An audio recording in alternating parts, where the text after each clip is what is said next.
right, live from Studio 6B, Real America's Voice on a Wednesday night. Welcome to the program. Dish Network Channel 219, Pluto TV, Channel 240, Samsung TV Plus 1175, Roku TV, Apple TV. Also catch the show on Amazon Fire, as well as Select TV, Channel 106. And a reminder, follow us on all the socials. Are we on all the socials, Aaron? Yes, we are on all the socials. Rumble, YouTube, Facebook, Twitter, X, Kick, Getter, and LFS6B Show at Instagram. Make sure you follow, hit like, and, of course, share the show as often as possible. Damon's running a little bit late. He'll be in just a little bit. In the meantime, we are here with one Mr. Paul Nolan. Paul Nolan, how are you? I am one proud papa. All right, very good. And, of course, Slick Rick. He's got sports. Absolutely. How are you? I'm doing good, Rick. What do we got in terms of sports coming up? I know it's a big night for the Knicks, right? Well, big night for the Knicks. Big game in the Garden. Game one, right? The Eastern Conference Finals against the Indiana Pacers. Let's hope it's not a repeat of 8 points in 9 seconds in the circa 1995. Really? 30-year anniversary. Really? You got to mention that? Yeah, but we just got news, too, coming on here that Colts owner Jim Irsay has passed away at the age of 65. So some sad news for the Indianapolis as far as the Colts go. Terrible news. And we had some good news on the other side. Florida Gators, the NCAA basketball champion men's team, visited the White House with President Trump earlier today, so we'll have coverage on that as well. All right, very good. Paul Nolan is here. Brother Paul, how are you? How was your day? We're going to try this again? What? You asked me that already. Well, now I'm going for the in-depth. Okay. I usually start with Slick. But since I'm sitting in this seat as opposed to that seat, usually I go this way. Right. I'm looking in that direction. That's what threw me off. Fair enough. I usually don't talk about family or personal stuff on this show, but it was very nice to see. My daughter she applied for the master's program at Stony Brook University. It's a very good university. Sure. I think 500 and something kids applied. 12 were accepted. Wow. 2 dropped out. 10 completed it. She came in number 1. Wow. And so she got a master's in 1 year in psychology, and with her thesis on I can't even, some kind of neural pathway, something or other, but supposedly she's going to let me read her thesis. So I may need some help over here. Not on the air. You'll need therapy after that. Yeah. Well, more therapy. But no, it's one of those pretty cool moments to be. Congratulations. Cool That's awesome. Thanks. That's awesome. Congratulations. Awesome. Now she'll find out Daddy can't read. He's like, what's his word? One of my favorite things ever to do in high school, I don't know if you guys ever did this, when you had to read out loud. Anytime one of your friends would read out loud, you'd be like, that's how he reads. And you'd say it loud enough to make it like where he'd be like even more nervous to read in front of his peers. So that's what I did to them growing up. So it forced them to get better. Oh, very good. And congratulations again to you and your daughter and your family. That's quite an achievement. Yeah, cool stuff. Very good. Is she now launching herself into the workforce? Yes, she is. She is. And she's definitely going to be pushing for her PhD. And I spoke to one of her professors who was so fond of her, said there is definitely a nice pathway for her to get her PhD. So I'm very proud of her. Good kid. Look at you. Yes. Good on you, being a good dad. Yep. All right. How was your day, Mr. Delgado? My day was pretty good. I went and got myself adjusted from my chiro, who's also a source. I have a theory I'm going to share a little bit later. Oh. Huge theory, actually. Is it the David Icke and reptilians? No. Okay. It has to do with Joe Biden, Barack Obama, cancer, Pizzagate, and money. Oh, yes. Oh, yes. So I'll be sharing that a little bit later. That I'm going to save. In the meantime, though, you know what we did do? Friday we had our live show, right? The last live show for the month of May. We'll pick them up again next month. I guess on the 30th. I guess it's still May. Yeah, it is. But we're taking this Friday off. But we got a lot from the warehouse, yes, but not for the show. From the warehouse, from the we'll be doing America it here, First right? Warehouse. Yeah. We will be here Friday. Absolutely. Broadcasting live. Kicking off the Memorial Day weekend. What we did get on Friday night, and we didn't get a chance to acknowledge, are all the gifts that people brought to us. Now, I don't know if you saw, I was chomping on some Peeps from the other day. Those were part of a gift. We have like a whole thing of gifts here.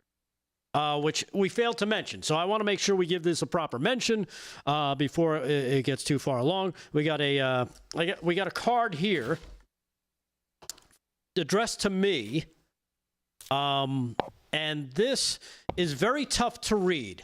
But it says that the front says there are good people in this world like you. Thank you so much. She acknowledges. I'm assuming it's a woman who sent this in. The envelope it came in was not there. It was just kind of laying there for me to look at. And I can't read her name, but she's from Chattanooga.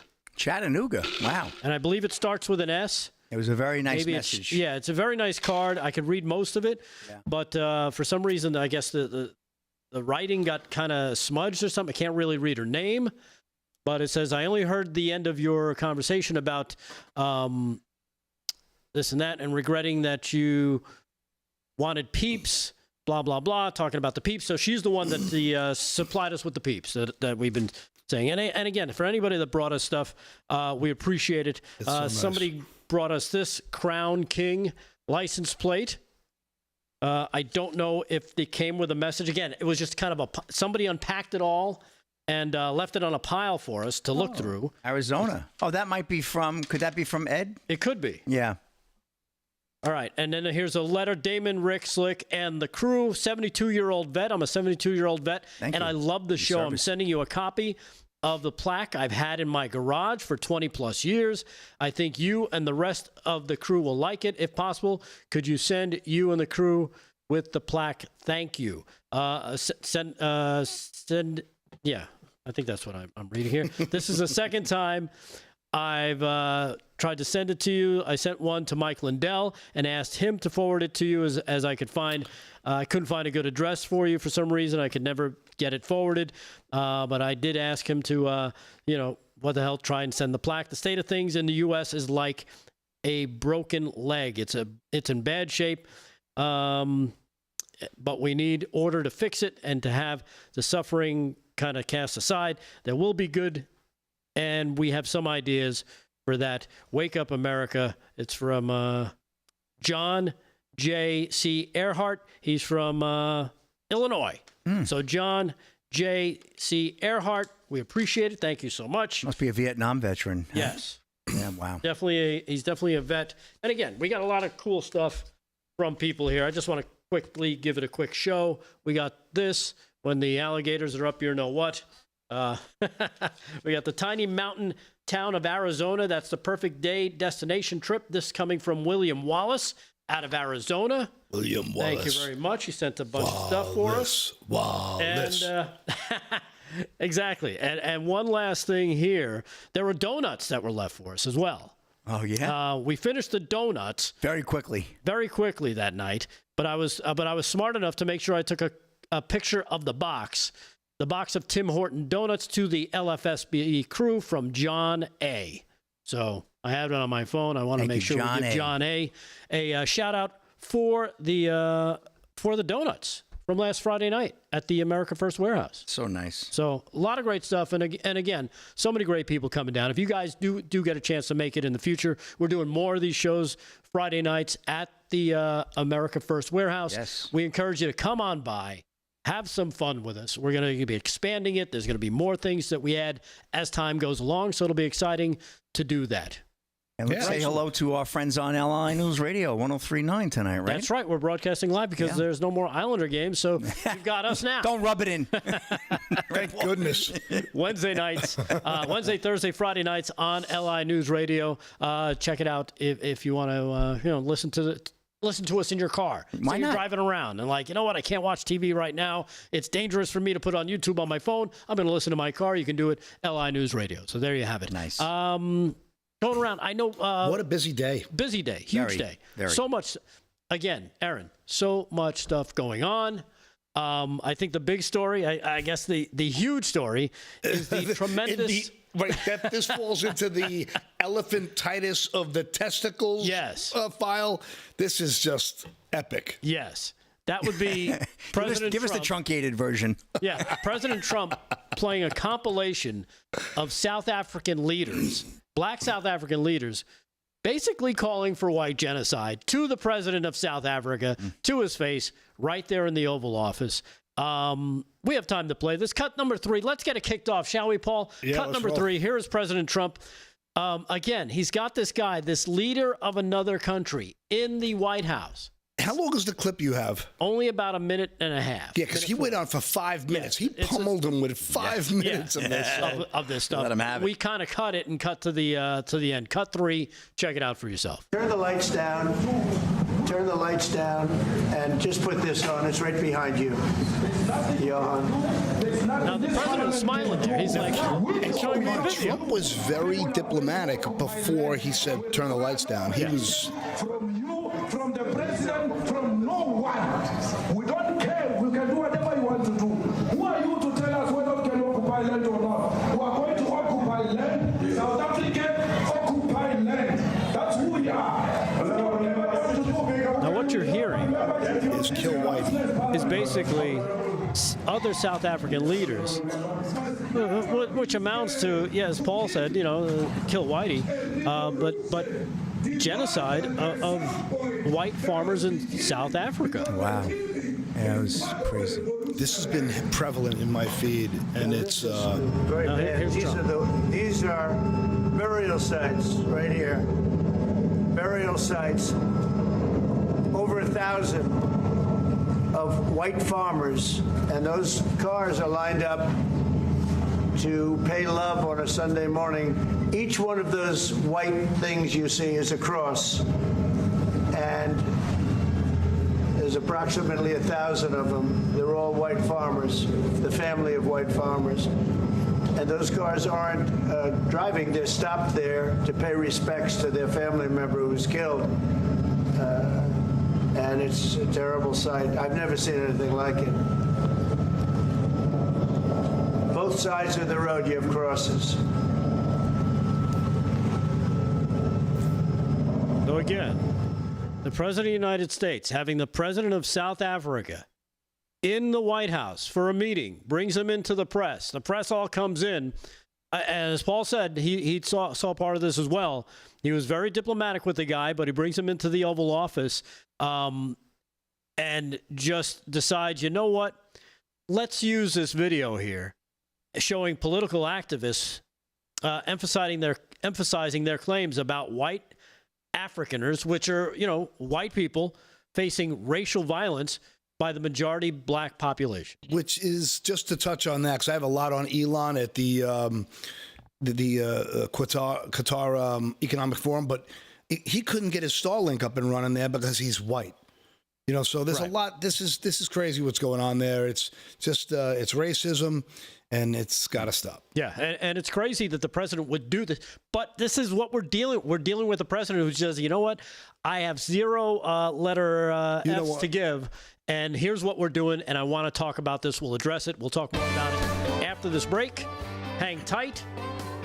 But man, just a huge, huge story exploding. Live from Studio 6B. Stay there. We'll be right back.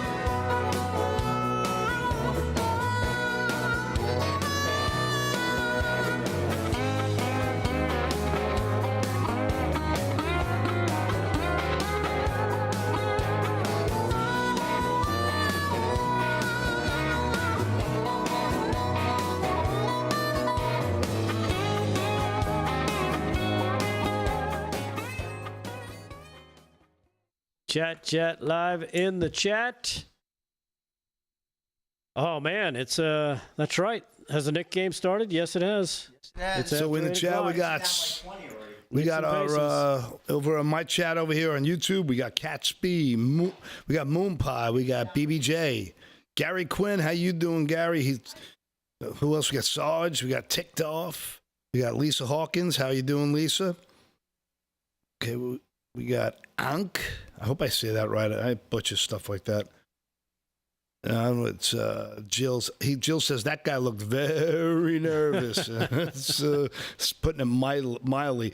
That nervous laugh he had, spoke volumes about it. Well, right now, as soon as he got off that stage, he was boiling. Oh yeah. Well, he let's face it, he got ambushed, but it's kind of like a genocide going on in your country there, sir. You might want to deal with it. Drake Blacker. South Africa sounds like a great place for the 6B live show. Said no one ever. Oh, that's funny, dude. And thanks for the $5, big guy. Appreciate it. I know Drake Blacker and I disagree on some stuff, but he's definitely a funny and generous guy. So I'm going to ask Drake Blacker to go there and check it out. Let's go. You know, people don't realize this generosity, how much it helps Damon. Doesn't help Rick or me, but it's great for Damon. Man, do you know that YouTube takes like almost half of the donations? Yeah. It's a total scam. Is it that much? I think it's 38%. That's okay. It's cost of doing business. You know what? It's just great that you have. You know, I wonder if we just bypass them. Perry C, what's up? By the way, I can't hear the name Perry and not think of the movie The Wanderers, right? Leave the kid alone. I don't think of that at all. No? I think of Perry White. New Jersey girl, what's happening? Gary S., good to see you in the chat. Woodrow, always in the chat. Howdy, Rumblers. He deserves all the hate he gets. Too busy skimming to build his compound and care about anybody else. Yep. B. Carter, what's happening? All right, we're going back.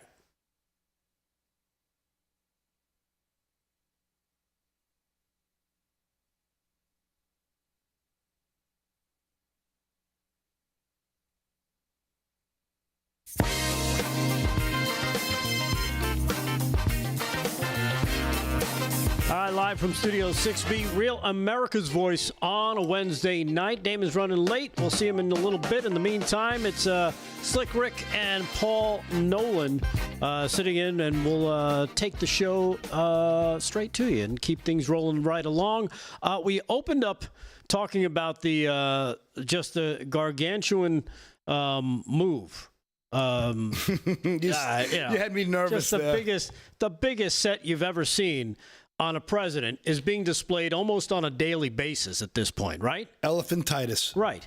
Again, if you missed the first segment, President Trump confronted South African President Cyril Ramaphosa, or Ramaphosa, whatever his name is, about claims of white genocide by showing video footage in the Oval Office of alleged brutal sites of white farmers. Again, he played this video montage of political rallies with widespread chants of kill the farmer and images of grave sites, definitely catching the president of South Africa off guard. Let's face it, he was ambushed. But if you've got stuff like this happening in your country, you probably have to answer for it to somebody, right? Without a doubt. You know, this is under your watch. This is your leadership. Yeah. Genocide's okay if it's white people.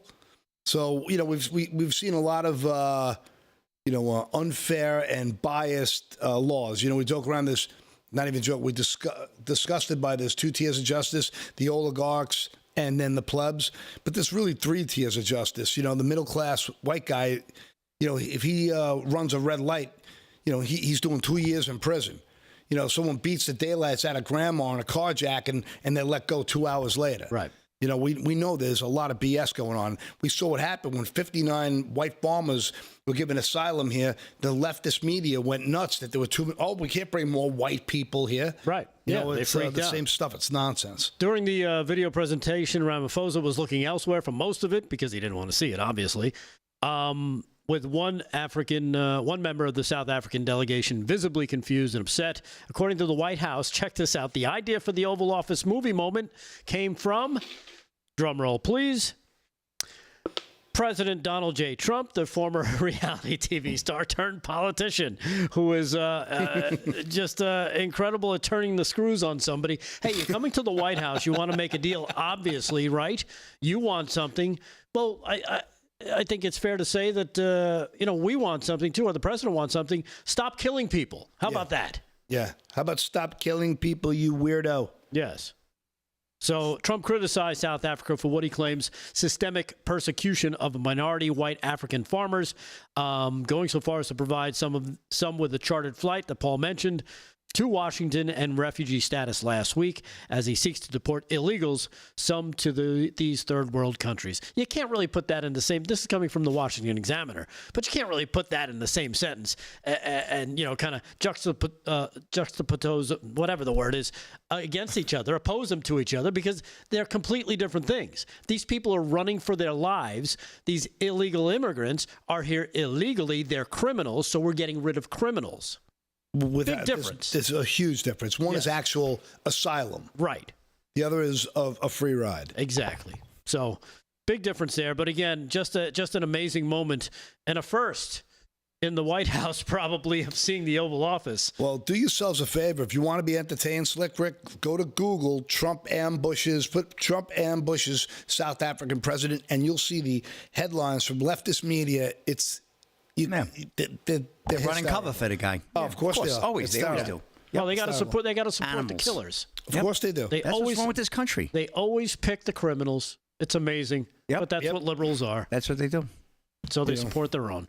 All right, let's do some sports. Let's check in with Slick Rick. I know the game has started. Slick Rick Sports brought to you by Mike Lindell's MyPillow. Go to MyPillow.com. Use our code LFS6B at checkout. Save great money on his great stuff. And, of course, we got things coming up. You got birthdays probably. You got graduations. You got all sorts of things coming up throughout the year. Make sure you save that code. Use that code LFS6B at checkout, and you can save some big bucks with Mike Lindell's MyPillow.com. Slick, what do you got? All right, East Conference Finals, MAGA Square Garden. I love to call it MAGA Square Garden, but Madison Square Garden, we have the Knicks and the Pacers. Knicks hosting the game there, and, Pacers lead 27-22 with 4:14 to go in the first quarter, very early on. Miles Turner, 11 points for Indy, so he's having a big game right there.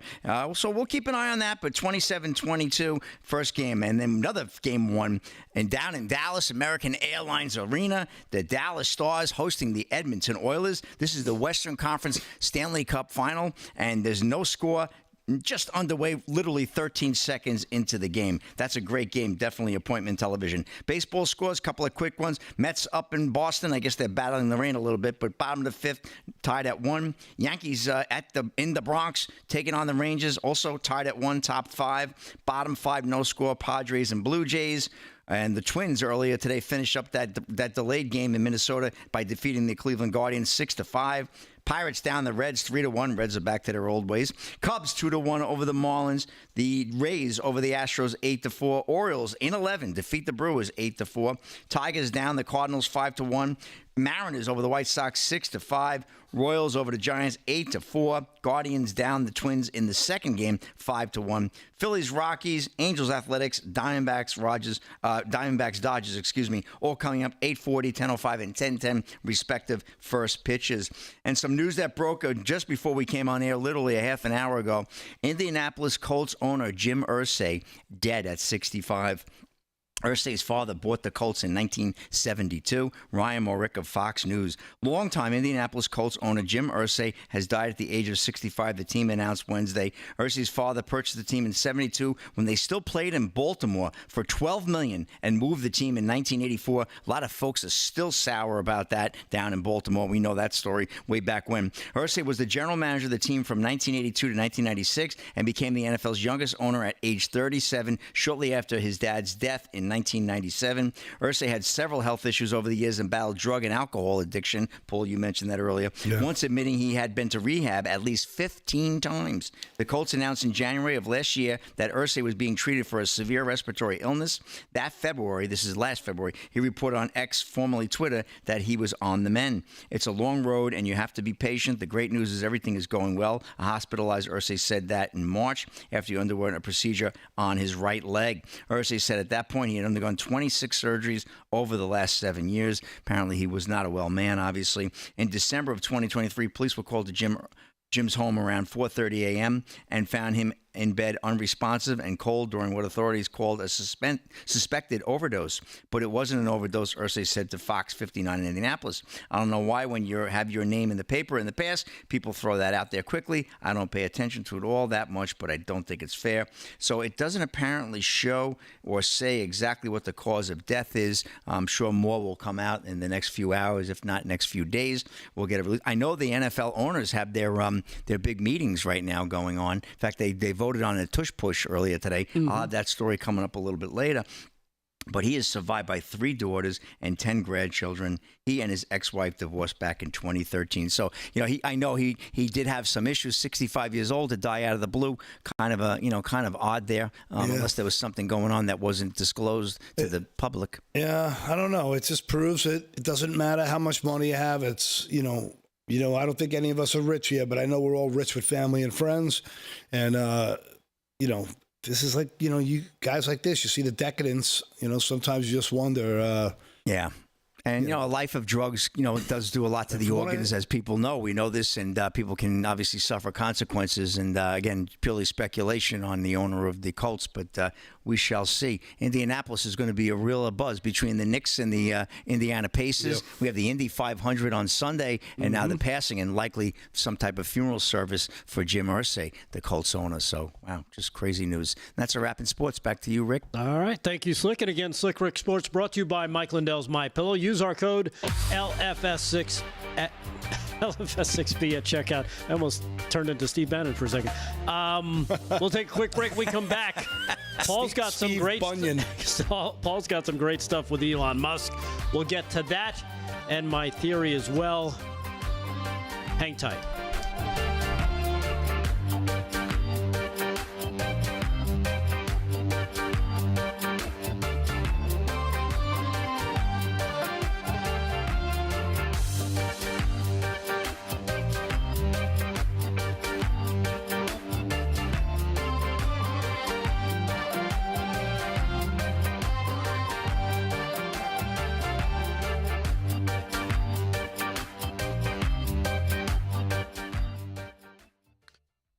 Chat, live in the chat.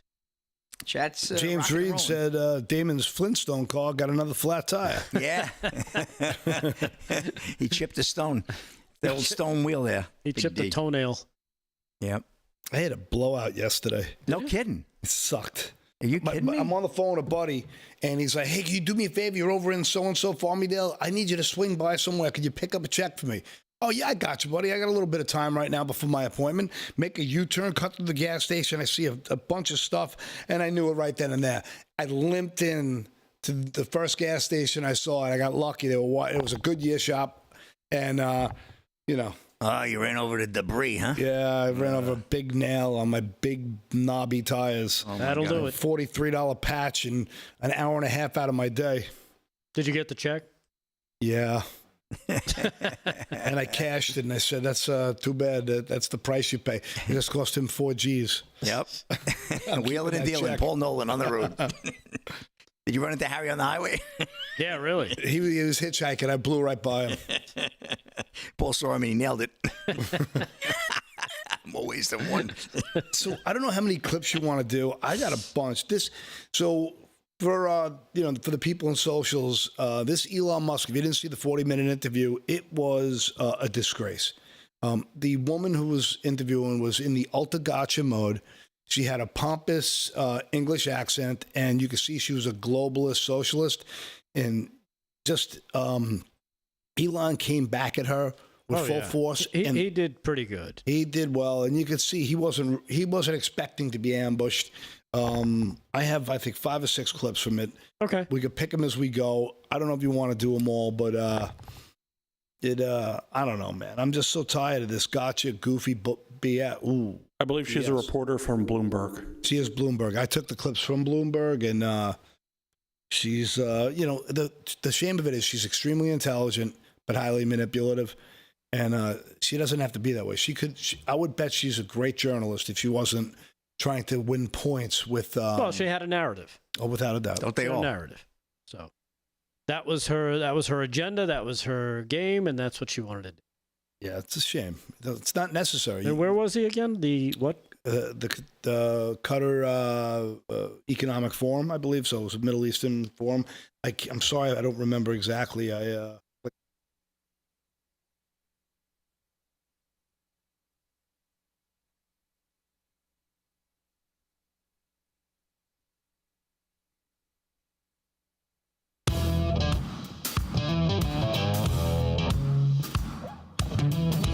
All right, live from Studio 6B, Real America's Voice on a Wednesday night. Slick Rick is here with sports. He'll do another update in just a little bit. Paul Nolan's got some news, and we've got some other stuff we'll be going throughout the night as well. Real quick, I just wanted to acknowledge Matt Midori. The great Matt, yeah. Yeah, what's this? The Islip Messenger. Yep. Printed Islip, the Brookhaven, and Smithtown. They have 3 editions. And they printed this. Slick Rick picked them up. It's the May 15th edition. And in the entertainment section is us. Yeah. Oh, look at this. We made the papers, Paulie. We made the papers. The paper's better than social media. I love the print. There's not like print. I haven't had ink since 12th grade lacrosse. Live from Studio 6B.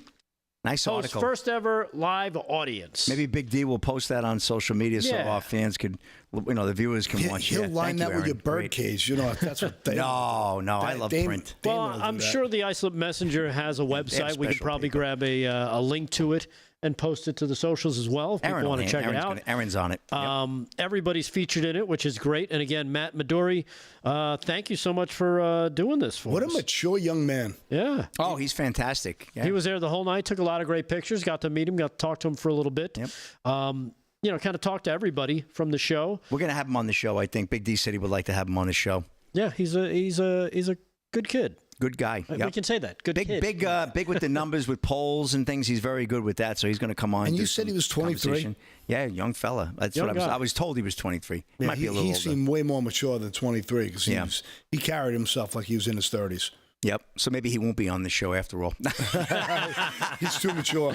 Exactly. Let me just give you the first little paragraph here, and then we'll go to you, Paul. Long Island's very own alternative media continues to make inroads across the state and across the nation. Is live from Studio 6B. LFS 6B hosted their first live audience after several years on the air. The show was done at the America First Warehouse. Yes. Featuring, of course, by Joe the Box. In Ronkonkoma with dozens of attendees, not only from Suffolk County, but Vermont, North Carolina, and Ohio, among other places. If you were there that first night, you may have met Matt yourself. So, again, thanks to Matt Midori and the people over at the Islip Messenger. We appreciate the coverage. Yeah. Hopefully this will be one of many, and it'll be stuff that you're actually proud of us to write about. Yeah. Not some of the stuff in the past. Leave it at that. With that said, Paul Nolan is here. Paul, what do you got? You're talking about this Qatar. The Qatar Economic Forum was, all big, Middle Eastern states discussing it, and he came on, and it was an interesting. It was just to me the ultimate version of like a globalist, mouthpiece. Just went full. She just went full mainstream media. Anti-MAGA attacks, and it was she was so passive aggressive, and it was a shame. She was a very smart woman, but she was a master manipulator and a tremendously talented interviewer. But she used her powers for evil, in my opinion. But I thought Elon kind of kept his dignity, and he kind of went head to head with us. So the first clip is a long one; it's 3 minutes. Are you okay with a 3-minute clip? We could cut it if you want, if it gets to the point, because I did hear this part. I was listening to it as well, where Elon talks about the activist judge. He gets kind of questioned on it. Yeah, and so if we want to roll that and just discuss it, we can. Yeah, this is cut number 10. This is Elon, and speaking at the Qatar Economic Forum, cut 10. But I'm confident that. Whatever some activist posing as a judge in Delaware happens to do will not affect the future compensation. This is the judge who twice struck down the $56 billion pay package that was awarded to you. I think the value on the current value of stock options. Yeah. Not a judge. The activist who is cosplaying a judge in a Halloween costume. So we can pause it there for a second. Cosplaying. Yes. This is like what makes him great. He doesn't care anymore either. Nope. And throughout this whole interview, he actually legitimately starts to attack the typical mainstream, nonsense. Yeah, So, the media, good. the narrative. But yeah, and try not to be distracted by his Hogan's Heroes jacket. He really is a I know smart guy. nothing. He does kind of remind me of He does. right? Colonel He does. Clink. He does. Yeah, Colonel Clink. No, Hogan. He reminds you of Hogan, yeah. All right, let's missing the hat. continue on here. Your characterization. I think on the current value of stock options, I think the actual Justice according to the law. on the current value of stock options, I think the value of that pay package stands at about $100 billion. Are you saying you are relaxed about the value of your future pay package, your decision to be committed to Tesla for the next 5 years, as long as you are still with us on this planet, is completely He independent had previously of pay? made a joke that he'd be out only if he was dead. Sorry. It's not independent. So pay is a relevant factor then to your commitment to Tesla. A sufficient voting control such that I cannot be ousted by activist investors is what matters to me. And I've said this publicly many times. But let's not have this whole thing be a discussion of my alleged pay. It's not a money thing. It's a reasonable control thing over the future of the company, especially if we're building millions, potentially billions of humanoid robots. I can't be sitting there Humanoid robots. and wanting to get tossed out by, for political reasons, by activists. That would be unacceptable. That's all that matters. Now let's move on. Okay. Well, just one question. Let's move on. Well, So she keeps one pressing, and then question she before gets what we she. move on to other companies, which is that I wonder if some of what has happened to Tesla in the last few months, did you take it personally? Yes. And did it make The you audience loves him. regret any of, or think twice about your political endeavors? See, he thinks everything through, and she can't handle it. The pause Because effectively. Beautiful. it is. I did what needed to be done. The violent antibody reaction, and I'm not someone who's ever committed violence, and yet massive violence was committed against my companies. Massive violence was threatened against me. Who are these people? Why would they do that? How wrong can they be? They're on the wrong side of history, and that's an evil thing to do. To go and damage some poor innocent person's car, to threaten to kill me. What's wrong with these people? I've not harmed anyone. So something needs to be done about them, and a number of them are going to prison, and they deserve it. Good. And more will. You're referring to the attacks on Tesla showrooms. That was important. Listen. But I think Yeah. Yeah. Firing bullets into showrooms and burning down cars is unacceptable. Yeah. Those people will go to prison, and the people that funded them and organized them will also go to prison. Don't worry. But wouldn't you? We're coming for you. Listen to this. Wouldn't you? Yeah, we're coming for you. Why is she cutting him off? No, listen to what she says here. Terrible interview. Oh, did it end there? Yeah, so All right, sorry about that. Because right after that, she says, "Well, it does. It made people upset. Yeah, it was almost like she was excusing the violence and blaming him for it. right? Yeah, because of what he was doing, it was making them upset. It was triggering them. So it's almost like it's okay for them to burn down 100%. buildings and attack your cars and all Kevin this says, stuff. wipe their bahookies on the car. Yeah. Right, and kind of come after you. And threaten you with violence and death because, well, you upset them. Yeah. Because of something that you did. Yeah, it was his fault. Right. It's his fault. Somehow it's his fault. Because he cleaned up the nonsense that we all know what USAID is at this point. So Yeah, he shouldn't have did that. Yeah. I just, then the next one was a real quick one where he just laughs at her and kind of dismisses. I cut this short, but she kept interrupting the same thing. If you guys want to see the one on the future of war, that's super quick. Terrible This interview. is cut number 11. This is Elon talking about the future of war. Cut 11. SpaceX. I saw that you said in a speech at the West Point Military Academy recently that the future of warfare is AI and drones. And obviously defense is an increasingly booming sector with the state of the world at the moment. Do you see SpaceX moving into weaponized drones? His face. So I didn't want to play his answer, but he puts her in a place there too. But his answer was great because he's like, well, we do rockets. We don't do drones. Right. Like, what do you, he basically called her an idiot because it's like, don't you know what we do? We do space. We do rockets. He talked about how they handle basically 90% of all the space launches will be done by SpaceX. The other 10%, 5% from China, 5% from the rest of the world. That's it. 90% comes from the company he has. Which he then had a complaint that, well, since you have control over Doge, you can see what your competitors are doing, and then you have an inside track to beat them. Yeah, that's why he did that. Yeah, it was honestly, it was a hatchet job. So, but he basically made her look like an idiot because she's like, well, what about drones? He doesn't do drones. He does rockets, you dope. And the audience loved him, like you said earlier, Paul. They really, without a doubt. So I don't know if you want to do any more of these. What else do you have? Then to continue on the OpenAI, which is going to be Sam huge. Altman. If you guys want to play that clip, the OpenAI clip, it's started at 15:15. Yeah, cut 12. Here is Elon, and talking about something that's going to touch all of us very soon, if it hasn't already. OpenAI. You co-founded OpenAI and then left, and you've obviously got a legal battle with OpenAI and Sam Altman. I wonder if you could say something about the status of that, because you were together in Saudi Arabia with the president last week with Sam Altman. Together. In the same place at the same time. Sam was in the neighborhood. So does that mean you are pushing ahead with the lawsuit against OpenAI? Yes. So look, I came up with the name OpenAI as an open source and as a nonprofit, and I funded OpenAI for the first roughly $50 million,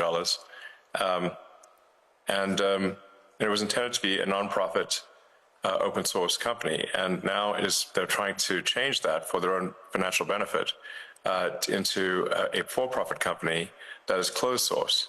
So this would be like, let's say you funded a nonprofit to help preserve the Amazon rainforest, but instead of doing that, they became a lumber company, chopped down the forest, and sold the wood. You'd be like, wait a second, that's not what I funded. That's OpenAI. They've made some changes to their corporate structure, though, haven't they, since, in recognition of what you've said? And no, that's just what they told the media. He's good. He is good. What's funny is that he answers it like that, and she has they nothing. have partly walked back And the audience their plan claps again. to restructure the She's business. hollow. I guess that's made no difference to how you feel about it. So you're determined to see them in court? Of course. I mean, he really did a great job. I love how the audience was behind him fully. Yeah. It was really it was interesting. So obviously, there's a couple more clips that get better. I kind of it gets more contentious as this goes on. So maybe down the road, the other part, sometime down in the other half of the show, we'll do the other three clips. But I thought it was worth it. To me, I like exposing these hacks for what they are, and he really goes after the media in some of the clips towards the end of the interview. Yeah, and again, he was speaking remotely at the Qatar Economic Forum. He reaffirmed his commitment to leading Tesla for the next 5 years, addressing concerns from his investors who question his long-term dedication to the company. And, you know, he praised his department's success and everything that he's been doing. So, I mean, it's interesting when you see this hack journalist, even though she has a very nice accent, exposes herself pretty quickly as to what her agenda really is. TikTok Patriot in the YouTube chat said she sounded vaccinated. Probably. And boosted. All right, we'll take a... speaking of that, we got a great clip of Dr. Peter McCullough we have to play regarding that. We'll take a quick break. We come back, we'll do a sports update. We'll do some more news. Stay there live from Studio 6B, Real America's Voice.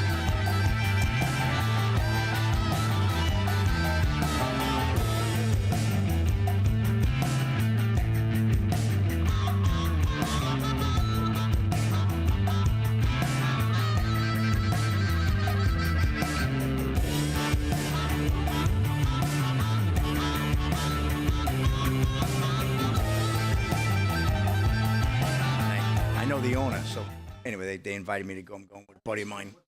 I'm going tomorrow around 5. I'm gonna be bombed by you. Forget it. I'll have to take it easy. Well, 2's the max anyway. I'm gonna have myself an old fashioned. That sounds kind of neat. Well, whatever else they got. I haven't been drinking much lately, but you know what? The holidays are coming. Memorial Day. I like one or two, and then me too. And then I like to stay hydrated because Friday night was nice. We had 2 drinks, right? Yeah, but they. was Oh, nice. I don't know if I can say this on the air, but No, I'm saying. pretty pricey though, huh? Well, Pretty watery. No employee discount?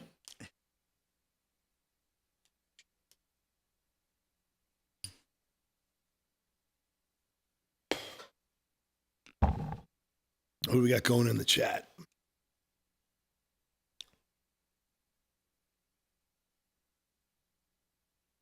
Yo, Bull Durham, I'm just curious if you guys like watching these clips and watching us break it down with you. Just curious. I enjoy like looking at this stuff and analyzing, especially analyzing the media being a scam. I enjoy that. I'd like to know how you guys feel about it. Oh, I just opened up a can of worms. Someone's going to be like, go kill yourself, Nolan. again? You had like 9 lives. I got one hater, and I would love to meet him in person. Careful what you wish for. Like I got them waiting up outside. I get his bad Leroy Brown. Yep. You don't tug on Superman's cape. All right, Lorraine Donato's down for it. Ticked off said it's a clown's world. Brian Belford loves you, Slick. Love you, Brian. Thank you, brother. Cass B loves the clips. Yep. Alice Palco, her and her husband love the clips. Okay, Lupe Rogers, I love those clips. What's going on in Arkansas? Somebody asked in the chat if anybody lived in Arkansas that was watching the show. Somebody got right back. Gary Quinn, I won't, brother. I just I got one hater in one of the chats, and I'd like to give him a hug and tell him I'm misunderstood. Yeah. Let's get ready to rumble. 12 rounds of boxing I like in the the lightweight division. Keep you on your toes. Yeah, let you know you're doing something right. All right, just so you know, the feedback here, I asked the chat if they like the clips, and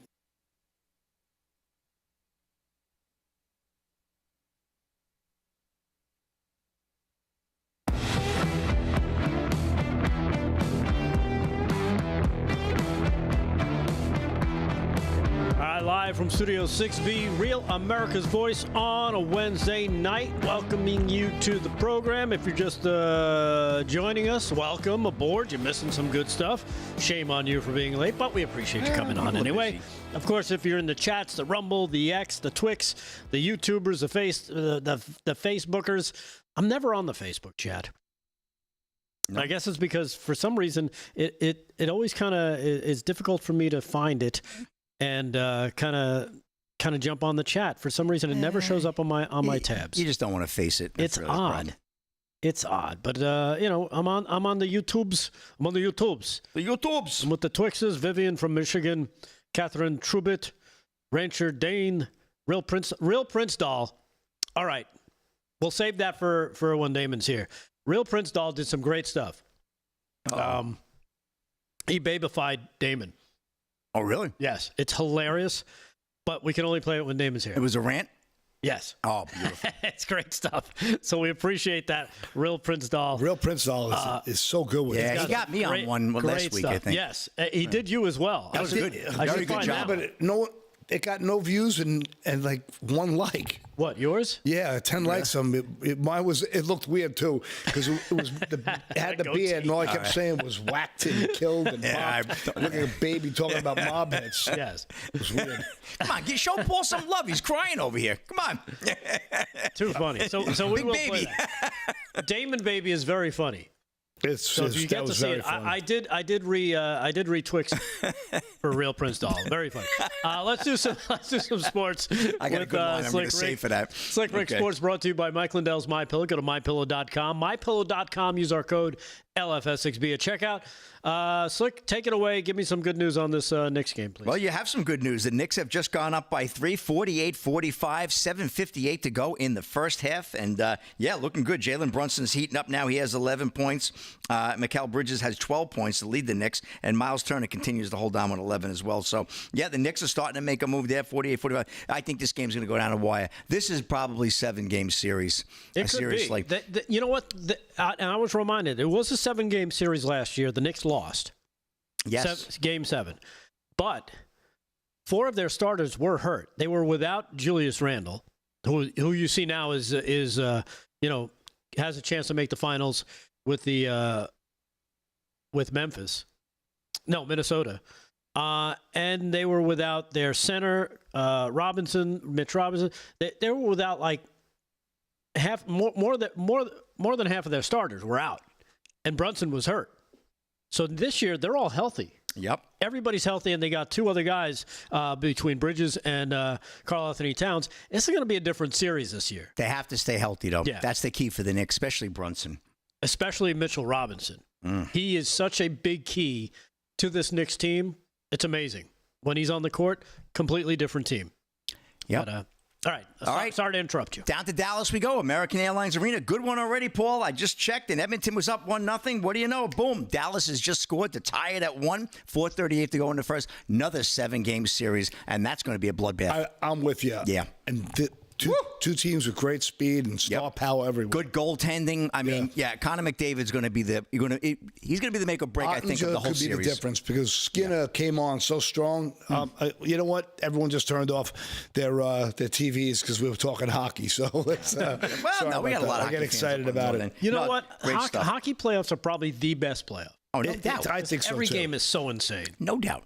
You see Barkley talking about it.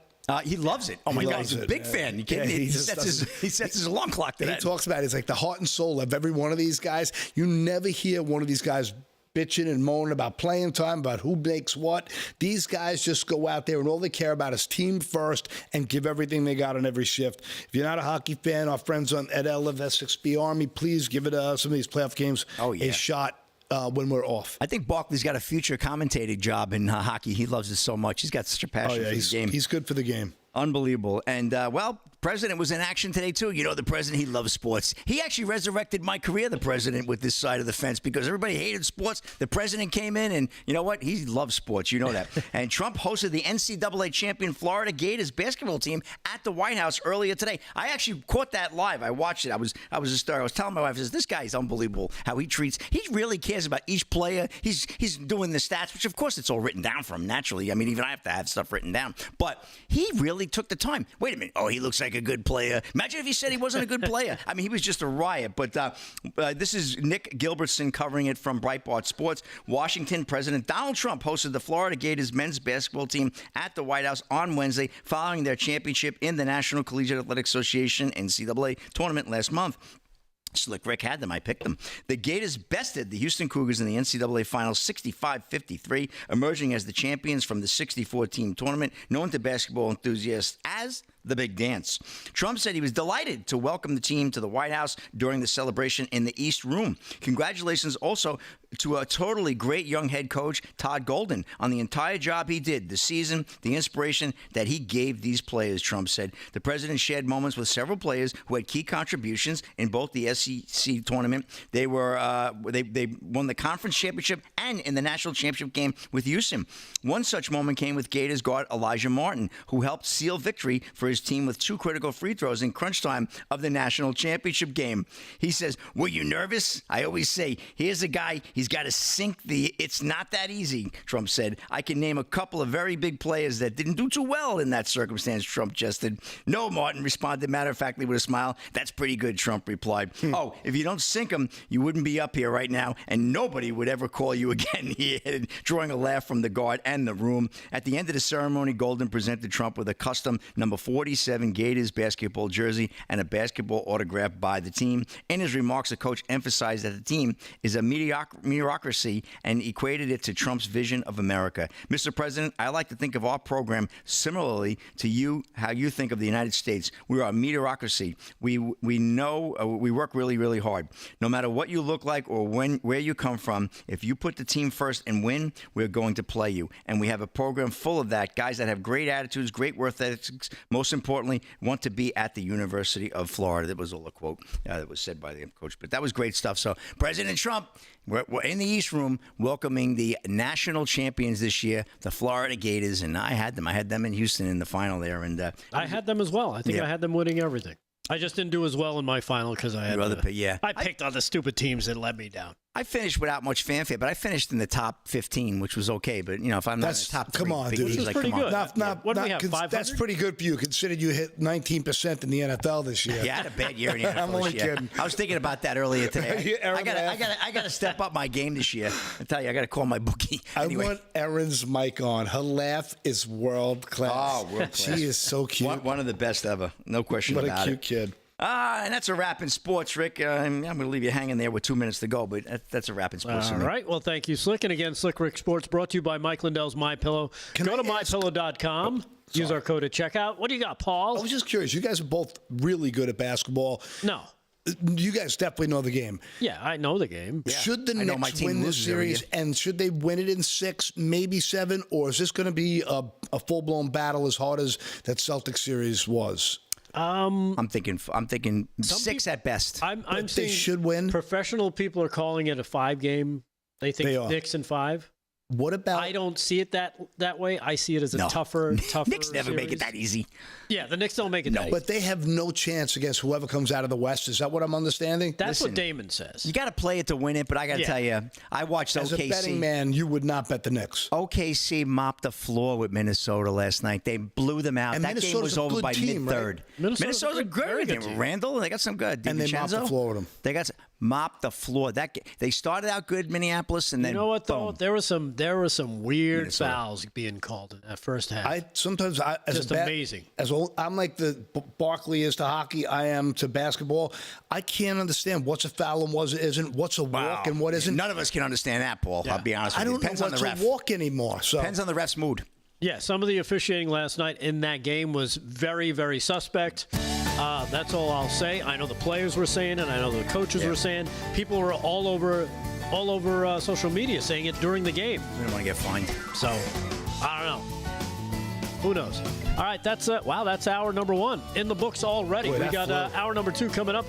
Live from Studio 6B, Real America's Voice. More with the boys right after this break. Stay there.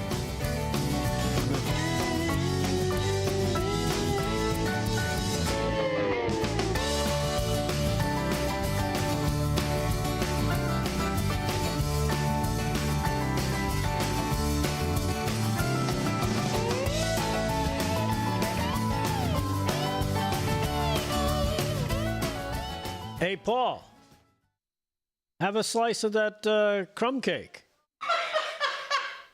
Dude, I just had a slice of the crumb cake. I did. Ask Aaron. You got a slice of that crumb cake? Yeah. No, I'm not. It tasted fine. That crumb cake is awesome. What does that even mean? It's dead. Tasted pretty good. I wanted you to get donuts tonight. You didn't want to get donuts. It was frozen. You said Tim Hortons donuts are stale. It was frozen for 3 years. Like your career. Well, yeah, I'm working next to you. It must be. Yeah, well, that's it. You know it.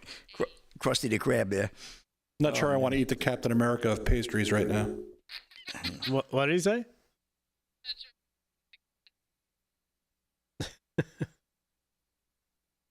I don't know. I thought it was all right.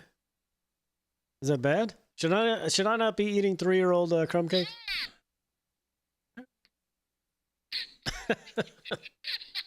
You're nuts. What? You're nuts. That guy's going to leave tonight. He goes, I'm feeling crummy. Hungry. Yeah, I'm going to eat the crumb cake. That's why. I had a bite. I'm not going to eat all of these peeps in one sitting. You got to space them out. Okay, Super Chat, LSU Patriot coming in hot, $5. You guys see the clip of the NBC reporter, Trump roasted today and wouldn't let up during. Epic, definitely lost his White House correspondent job. So he filleted somebody, the president. In the White House. He filleted somebody. I saw the clip. We didn't get it, though, unfortunately. What kind of show is this? I had sent far too much. Alan Krentz coming in, $5 Super Chat. Did you see the Navy's second be charged and convicted Judge Jenny Office? I'm reading what they write. Did you see the Navy's second be charged and convicted Judge Jenny Office? Thank you, LSU. Hey, do we have a Thank guest? you, Alan. Okay, good. Good, because no guests tonight. They heard that Raymond wasn't here. They canceled. Thanks, Brian Belford. I appreciate it greatly. We have just one read or two. Yeah, I'm We have a guest tonight. Down with Damon. Where is he? I guess he.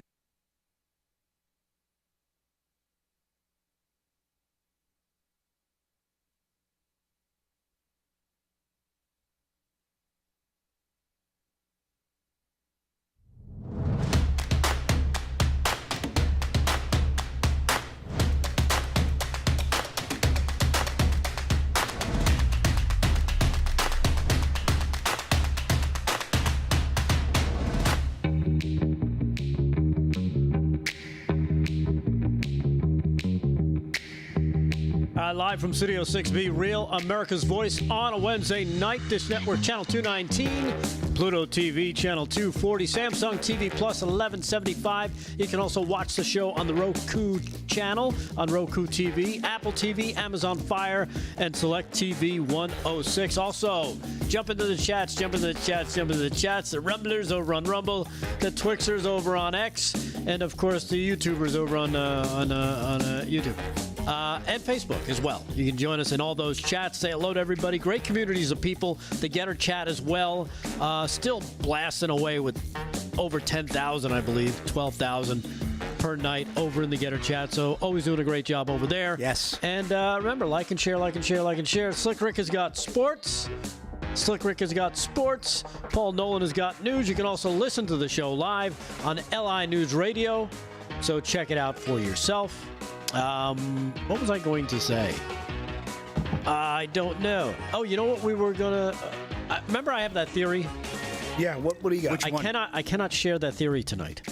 Why, you want Damon to look at you like you're a jackass? No, there was a picture I wanted to use for it, but I don't think I have it, and I think it ruins the presentation. Maybe I will. Maybe at 9:30 I'll do it. How about that? All right. We'll see how it goes.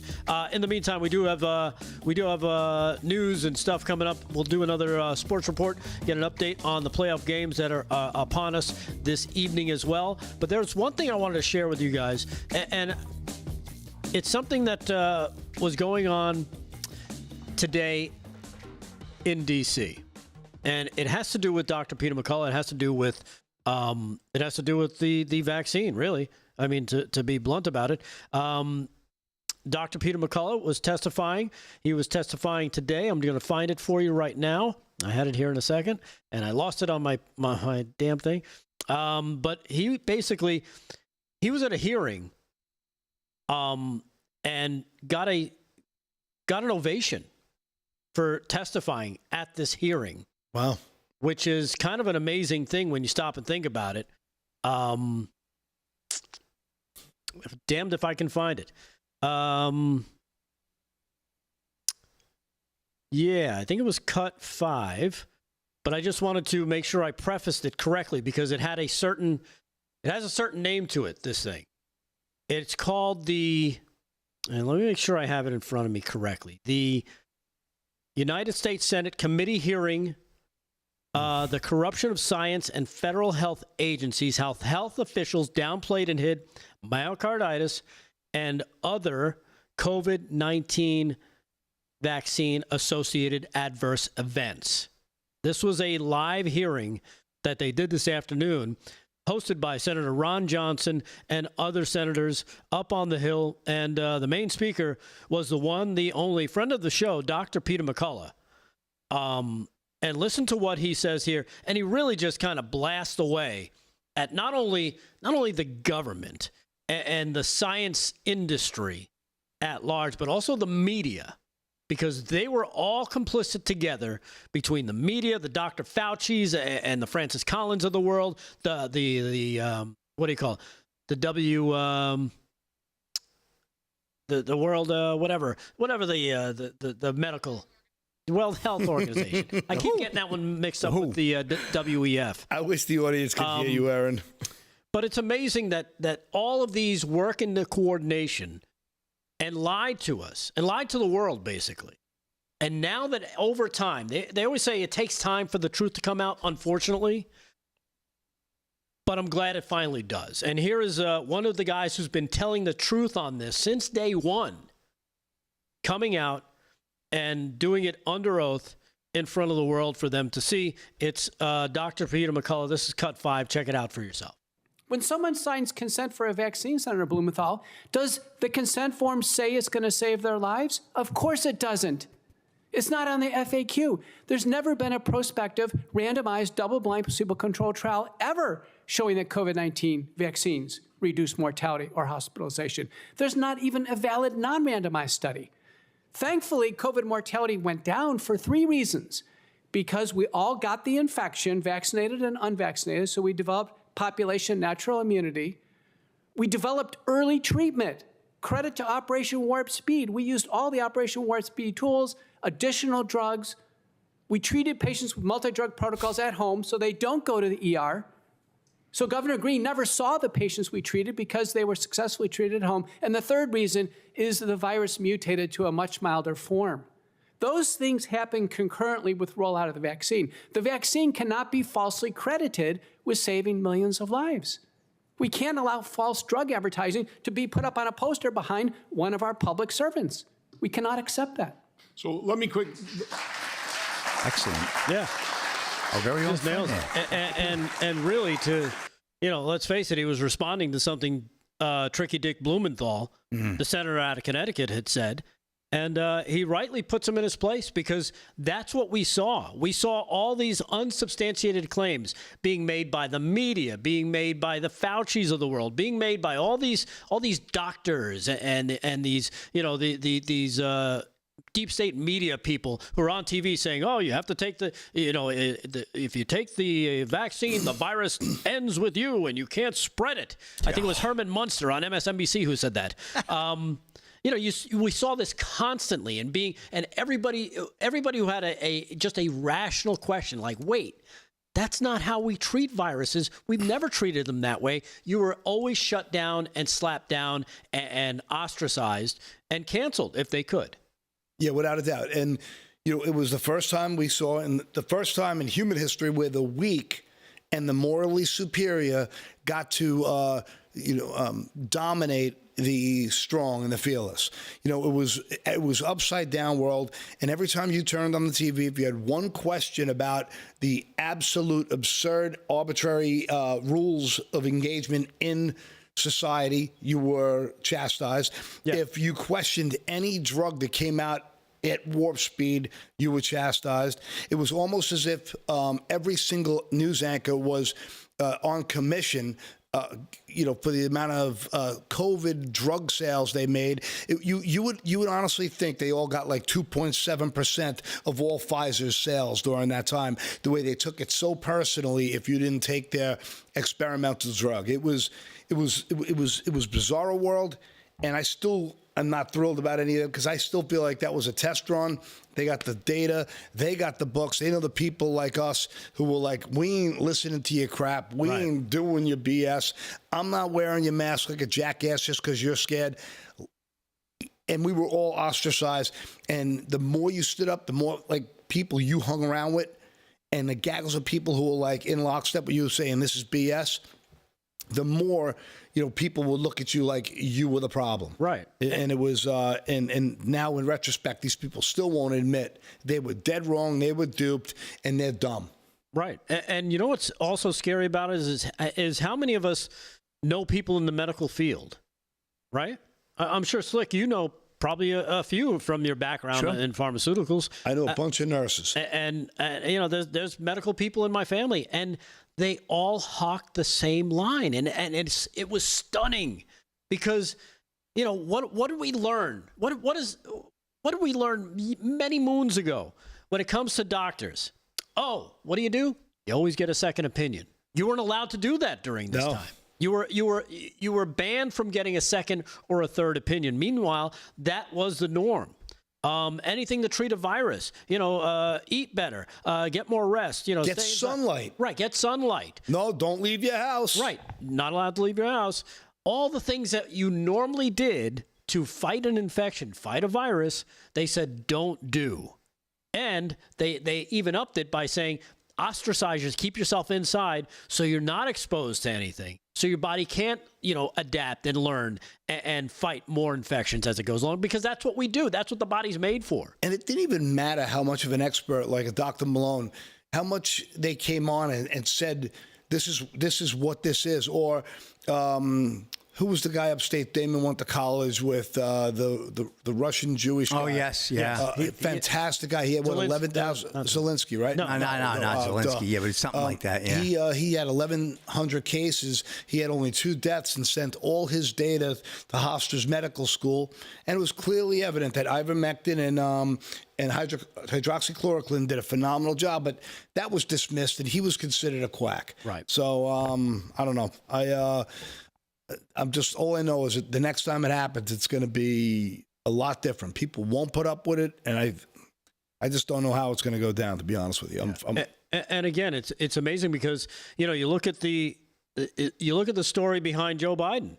Joe Biden's a great example of, again, you see the machine of all the people in charge and all the media ganging up and trying to shout down anybody who raises a question that they're, what we're seeing and what we've experienced isn't really happening. And that's the craziest part. Like this Jake Tapper book, a great example. Jon Stewart, love him or hate him, sometimes I think he's kind of seeing the light on a lot of this stuff. And he was one of the COVID people that kind of was throwing cold water on Colbert. If you remember, he went on his show and be like, yeah, so the Wuhan flu out of the Wuhan virus came out of the, from the city of Wuhan. He links it all together, and it's like, we're not supposed to believe that this came from a lab. And he did it right on the guy's show to his face. The same guy who danced around with needles, singing that you should get the vaccine. Here he is exposing this whole Jake Tapper book for what it is. And again, it's that whole homogenized thing of the media, the establishment, the deep state, all working in conjunction because they have a story to tell and they need you to believe it. Here's Jon Stewart, cut number 4. Check this out. We're back with breaking news in our politics lead and a brand new excerpt from my upcoming book with Axios' Alex Thompson. It's called Original Sin. I'm not sure if you've heard of it. It's on Biden's decline. It's called Original Sin. I'm sure you've heard on May 20th. That's Tuesday. Original Sin. That's coming out in 3 weeks. On May 20th. That's just 19 days away. In 1 week and 1 day. Coming out in just a few days. Comes out Tuesday. You will not believe what we found out. Now listen to this. He makes a great point.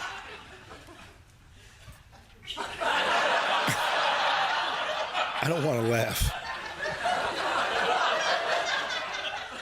Don't news people have to tell you what they know when they find it out?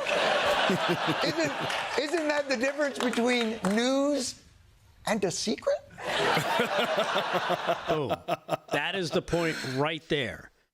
I don't want to laugh, but the guy, but he points it out that this Jake Tapper, who's supposed to be a newsman, I'm going to go after and get the news. He wasn't giving you news. No. He was giving you He's a pitch man. Right. He's a pitch man. He's an infomercial. Everything you see on mainstream media is an slow cook infomercial to sell you a corporate product that the advertisers have given them. Right. And that product was a functioning corpse they called Joe Biden the president. That product wasn't working too well by the end. But yeah, we'll talk about that. We'll talk about the media, how it just keeps they keep working together. They keep thinking, we can figure this one out. And it continues on. So we'll talk about that. We'll do some more sports. We'll get an update from Slick Rick and more with you guys in the chats as well. Live from Studio 6B. It is a Wednesday night. Real America's Voice. Stay there.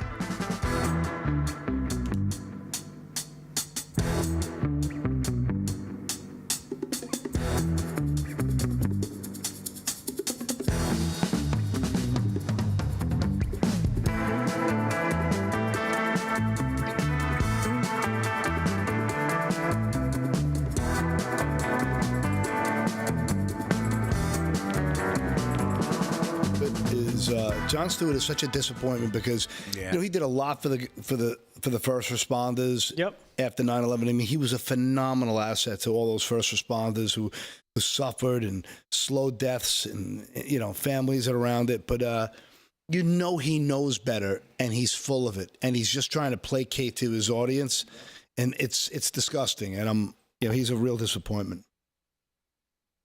What do you think? Want to do some of those? Go back to some of those clips after sports. Yeah. All right, okay, we'll go to some of that. How many more clips do you have? Me? Did you say you had a bunch of them, right? Oh yeah, I got a few. I got a few more on the media stuff.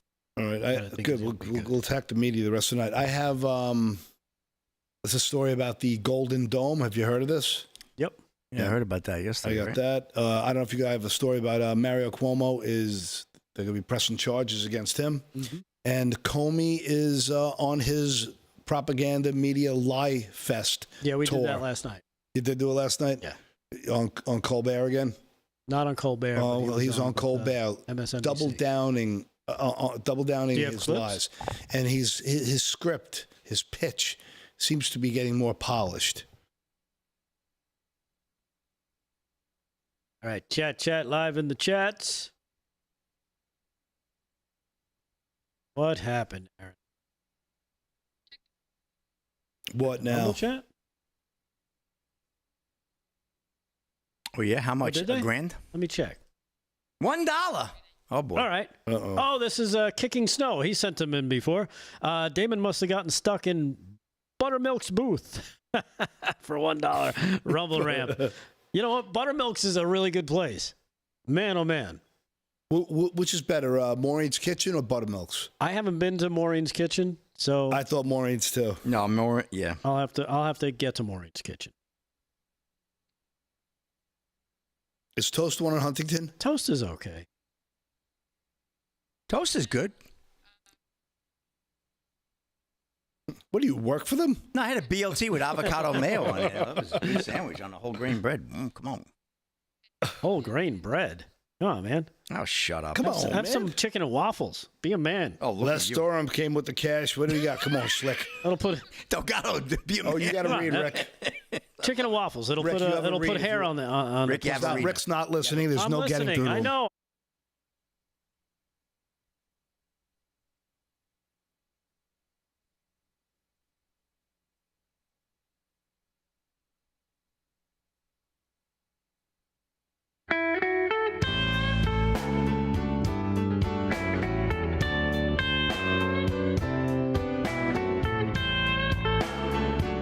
I like the blues. You hear that? That's two idiots. Speak for yourself. Come on, say it. Sounds like we're screwed.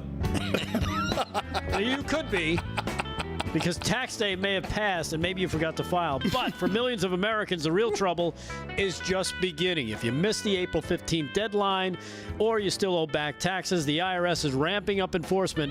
And you know what that means? Every day you wait only makes things worse. With over 5,000 new tax liens filed daily and tools like property seizures, bank levies, and wage garnishments, the IRS is applying pressure at levels we haven't seen in years. And increased administrative scrutiny means collections are moving fast. But there is good news, if you want it. There's still time to contact Tax Network USA for help. Self-employed or a business owner, even if your books are a mess, they've got it covered. All you got to do is reach out to Tax Network USA. They specialize in cleaning up financial chaos and getting you back on track fast, even after the deadline. It's not too late to regain control and make sure that you're in compliance. Your consultation is completely free, and acting now could stop massive penalties, threatening letters, or surprise levies before they escalate. All you got to do is grab your phone and call 1-800-905-8000. That's 1-800-905-8000, or visit tnusa.com/RAV. And if you missed that April 15th date, you may have not run out of options just yet. Make sure you let Tax Network USA help before the IRS makes their next move on you. That's 1-800-905-8000, or visit tnusa.com/RAV for more information. We're not done yet, though. July is coming, and this July there's a global summit of BRICS nations in Rio de Janeiro. You hear that, Slick? The bloc of emerging superpowers, including China, Russia, India, and Iran, are meeting with the goal of displacing the U.S. dollar as the global currency. They're calling it the Rio Reset. Oh, that sounds so much fun, but it's not.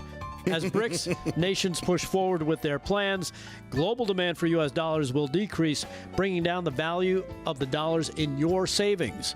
While this transition won't happen overnight, the Rio Reset in July marks a pivotal moment when BRICS objectives move decisively from theoretical possibility toward inevitable reality. Learn if diversifying your savings into gold right now is right for you.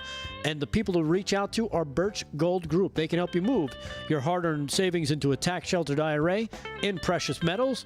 Claim your free info kit on gold by texting our name right here, America, to 989898. Text your name, America, to 989898 with an A+ rating from the Better Business Bureau and tens of thousands of happy customers. Let Birch Gold arm you with a free, no-obligation info kit on holding gold before July and the Rio Reset. Text America to 989898. That's America to 989898 and get your free info kit on gold from the people at Birch Gold. So there you have it. There it is. Take a stand. Gold's on a roll. And get in control of your stuff. Let Birch Gold help you out. Let's do some sports. Sports brought to you by Slick Rick and, of course, Mike Lindell's MyPillow.com. Go to MyPillow.com. Use our code LFS6B at checkout. Slick, what do you got for us? All right, update from the Garden, Rick. Knicks in a good spot at the half, up 69-62, up by 7 there in the East Finals, Game 1. Jalen Brunson has fired up the Bunsen burner, and he's got 18 points, 6 of 11. So looking good for the Knicks, up by 7. So we'll keep you updated. We'll have one more update at the end of the night. And NHL action, American Airlines Arena down in Big D. West Final Game 1, all tied at 1. Oilers and Stars. 19 to go in the second period. Got a feeling that may be double overtime tonight, Paul. Might be a late night there. And, the tush push was on the table today. NFL owners failed to pass proposal that would have banned tush push. Jason Kelce reportedly lobbied NFL owners to keep the play. Ryan Gatos, Fox News. Of course he would. He's a former Eagle. Proposal from the Green Bay Packers that would effectively ban the tush push failed to receive enough votes from NFL owners on Wednesday. The tush push will continue to be a part of the game through at least the 2025 season, according to Fox Sports. As team owners deliberated in the morning, Philadelphia Eagles owner Jeffrey Lurie reportedly brought Jason Kelce into the meeting to explain why the tush push should be kept in the game. The Eagles have had the most success with the play over the last few years, and Kelce's input was apparently enough for owners to forego approving the ban. The Packers' official rule change proposal would have prohibited an offensive player from pushing a teammate who is lined up directly behind the snapper and receives the snap immediately at the snap. The proposal added that a penalty would be assessed on any offensive player who violated the rule. The original vote was set to take place in April, but was tabled to May. Proponents of the play and those who oppose it both presented strong arguments, while the league expressed worry about safety. Rich McKay, the NFL Competition Committee Chair, said in April the issues go beyond safety because there was not enough data to say whether it's a dangerous play. The league has said there have been no injuries reported from the tush push. It appears teams will have to adopt the old adage, if you don't like it, figure out a better way to stop it. And I was thinking that as I read this column, figure out a way to stop. Get yourself a big, gigantic nose tackle that can get in there at about 380 with a little talent. No, 380 is heavy, but 350. And I got to tell you something. That's what you got to do. Figure out a way. I don't like the play. It certainly hurts the Cowboys. Jalen Hurts has got those strong legs. What is that kid? He does a leg press of 800 pounds. Yeah, ridiculous. Yeah, very strong young man. Yeah, and then you get that big line there. They move the ball, and I hate that play. And I would love to see it banned, but honestly, too bad. You got to figure it out. Figure out how to stop it. Yeah. Yep, no question. Yeah. So all right, instead of complaining, don't be a LeBron. Just figure it out, and Yep. beat it. Yep, and I got another story coming up at the end. Pretty funny story about a Rockies fan who's suing the baseball team because he got hit in the eye with a baseball. Oh, is that funny? Well, it sounds like a Big D story. Remember his softball hit, But anyway, well, it is funny what he said, and I'll get to the story. There's nothing funny about the poor guy getting hurt, but it is a funny what his reason why he's suing the team. Right. And that's a wrap in sports. Rick, back to you. All right. Well, thank you, Slick. And again, Slick Rick Sports brought to you by Mike Lindell's MyPillow. Use our code LFS6B at checkout. Paul Nolan, what else is going on in your world, my friend? I'm sure our whole audience has heard about the Golden Dome. It's they're projecting it's going to cost $175 billion, which we can assume means $500 billion. Knowing how the government spends. But now China is accusing, not accusing, but they're concerned. And China is concerned by President Trump's, this is from Fox News, proposal for a new U.S. missile defense system called the Golden Dome, which is designed to protect against aerial attacks on America. The Golden Dome has a strong offensive nature and violates the principles of peaceful use in the outer space treaty, the Chinese Foreign Minister Mao Ning said on Wednesday. The project will heighten the risk of turning space into a war zone and creating space arms race and the shakeup to the international community and security and arms control systems. We need to urge the U.S. to give up developing and deploying a global anti-missile system. Does that sound concerning to you that our enemy wants us, the country that's supposed to? I don't know if you've seen this, but they have released footage that they have a mother ship that can out of it release 10,000 drones at once. It's fascinating footage. It's super scary. And they don't want us to have this? Right. Because, well, then how can we attack you if you've got this dome that destroys all our things that are trying to use to attack you? Wait, it's like the SNL skit. You hear the knock on the door. Who is it? A burglar. What are you kidding? So anyway, China and Russia have placed offensive weapons in space, like anti-satellite capabilities that could potentially be used to try to take down the U.S., and get them offline. So this is an interesting story. I know we're at the break, so I just figured I would touch on this. You're right, though. It's like a burglar complaining that there's a lock on your door. It's like, what do you mean there's a lock on the? Yeah, there's a lock on the door, so you can't get in. Yeah. But we wanted to rob you. But I'm here to burgle. Yeah. How can I burgle you if I can't get in? I thought you'd like that article. It's you know what's also funny? It's kind of, I feel like we're passing through history again. Didn't we go through this in the 80s? Yeah. Yes. Just saying. All right. Take a quick break. When we come back, we'll do some more. We got to get back to more Elon clips. I got more with the media clips as well. And I think you'll enjoy with comedian Tim Dillon, too. So we'll touch on that. Live from Studio 6B, Real America's Voice. Stay there.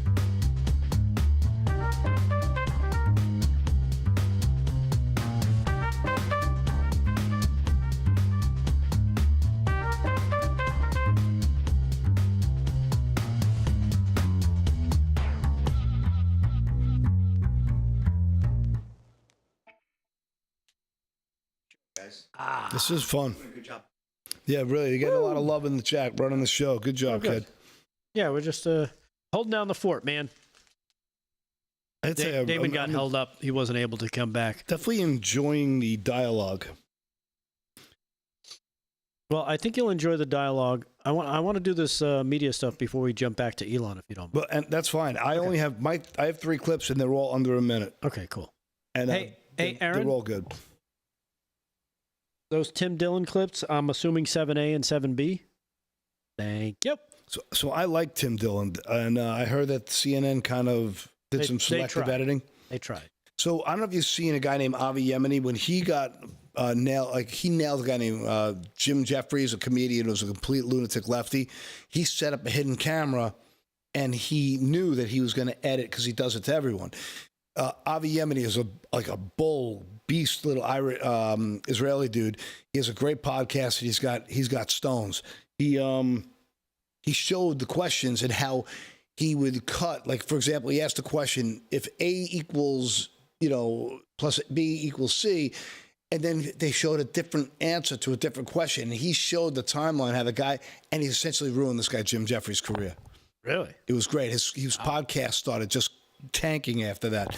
Anybody who does a podcast or, an interview with a mainstream media source, they have to have their own team your own stuff. Recording what's going on.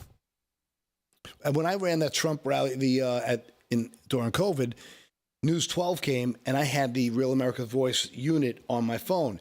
And they took the only crazy at our rally. And this guy was crazy, like in a diaper with a helmet, going haywire, making a fool of himself. They dragged him across the street to an empty parking lot, and they started to frame it as if there was no one at this rally. And I filmed them doing it, and they were like, "What are you doing?" I'm like, "Oh, I'm from Real America's Voice. I just want to make sure you guys are going to report this fairly. Right. And I'd like to know why you got this wackadoodle. You're interviewing him, and you're not interviewing small business owners who are trying to get back to work." And they never ran that clip. And one day I was going to ask Damon to play it in retrospect, but I just never got to it.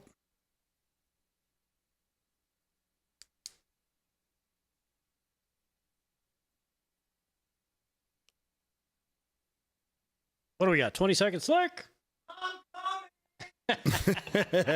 You got your coffee?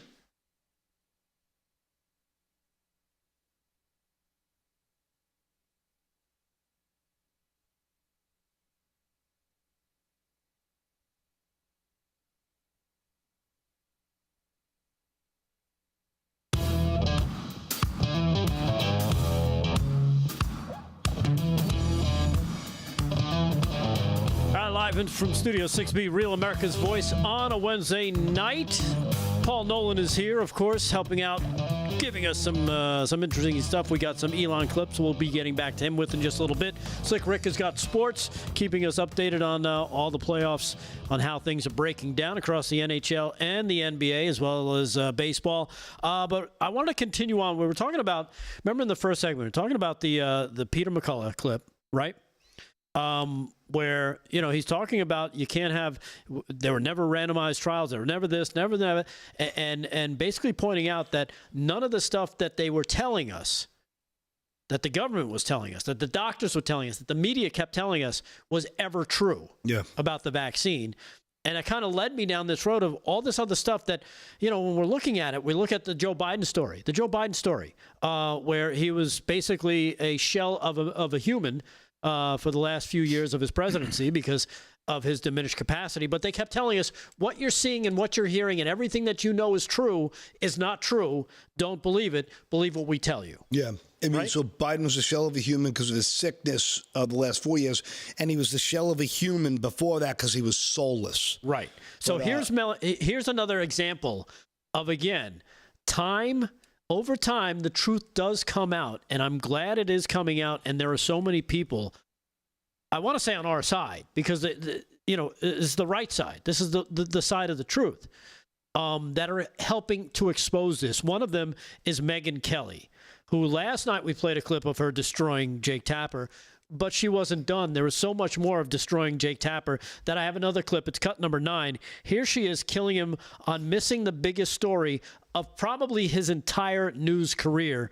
Cut number 9. Check this out. Over here in my ecosphere, we were covering all of these. It wasn't just falling down. It was getting lost. It was some of the stuff you report in your book, we knew and we were reporting on, like the multi-jump cuts in the videos of him, where it was obvious he couldn't get through a 1-minute take. It was clear to us that he was using teleprompter, and there was some reporting on that at the time, all of which the White House was denying. Now, the current White House, I have some connections. With the Joe Biden White House, I had none. But you did. There was an attempted cover-up.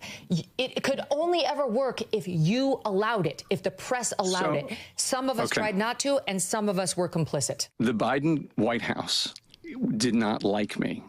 Okay, I do not have great connections with the Biden White House. Well, clearly, you have a lot of sources. You say you talked to over 200 sources for this book. So you have some you could have called and worked.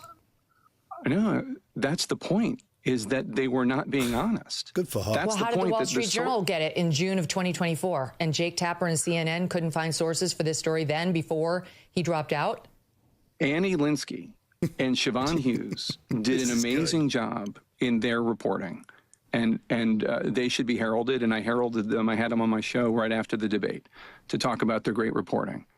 But Annie Linsky, the debate, but you did not put them on when they published that story, which was before the debate. Correct. I don't know what the booking situation was, but it wasn't because I didn't want them. I'm sure I said that day, let's book. I'm sure I said that day, let's book that. Did they? Yeah, you put on a Democrat, and you allowed the Democrat to rip on the report as a Rupert Murdoch sponsored hit piece. No. It's just Megyn, Well, that's Megyn, what happened. If we're going to do this, let's just stick to the facts here, okay? When there is a damaging Jake, report, that's what I've been doing all along. I'm talking about what you just said. Didn't miss the biggest story of the century when it comes to presidential politics, and one of us did. Boom. But you know what that reminded me of? When Paul Castellano was murdered outside of Sparks Steakhouse. Remember that bloodbath? I mean, that was a mob. Yes. Where's the marinara? Leave the gun, grab the cannolis. Yeah, because he just got annihilated. Wow. That was a and he wipeout. did. He missed the biggest story probably of his career. She tarred and feathered him. Exactly. And again, it has to do with the media and their narrative and them telling us, and you know, the compliant media with the people that are pulling their strings as well, about the Joe Biden thing. And here's I guess Jake Tapper's his buddy writing this book addressing. Did you hear about this? A fake Joe Biden town hall. Oh no. Yes. Listen to this. This is cut 6. You mean like actors in it?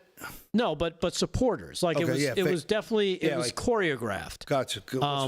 But check this out. Cut 6 about the Joe Biden fake town hall. Cut 6. And Alex, the fact of the fake town hall is not actually the worst part of the story that you report in the book. Yes, other campaigns have used fake town halls. Now, I would say those town halls usually are in addition to real town halls. Joe Biden was doing neither. This fake town hall was in order to film it so they could make it into campaign commercials. They filmed it in Delaware with supporters. But Joe Biden, at this point, this is the spring of 2024, Joe Biden's town hall, which was closed to press, was so bad that campaign officials determined that it was not usable for a campaign commercial. So they took 90 minutes, 2 hours out of the president's day. They filmed an entire town hall, and they determined that it was not usable. Now, some people say this was because Joe Biden was incoherent. He could not really articulate his thoughts in a pithy or even semi-normal way. Some people just said like the lighting was bad. That was sort of the 2 points of view. Boy. But the point is, it shows how like what the campaign status was in the spring of 2024 when they were trying to deal with a candidate that wasn't a decline. Yeah, and again, they knew about this. Of course people they knew did. about this. People talk all the time. We were doing Crazy Town from Jump Street. Exactly. We've seen James O'Keefe multiple times expose these people that knew what they were up to. And, the media, again, didn't want to talk about it, said we were crazy if you talked about it. Oh, my goodness, what are you talking about? COVID. Joe Biden's great. He's the sharpest he's ever been. It's the best Joe Biden ever. We've heard it all before. Every single thing the media tells you, it seems a lie. It seems like it's a lie. And then we have, what were you going to say? No, I'm sorry, but you mentioned O'Keefe. Did you see that he did a video today showing how the original Project Veritas board members sabotaged the company because they had corrupted entanglements with pharmaceutical companies. Right, which is exactly, it takes me back to what you were talking about, Elon, when we played that clip. He said he didn't want to be ousted by radical board members. Right. Yeah, which is exactly what happened to James O'Keefe. Exactly. Especially we're talking about.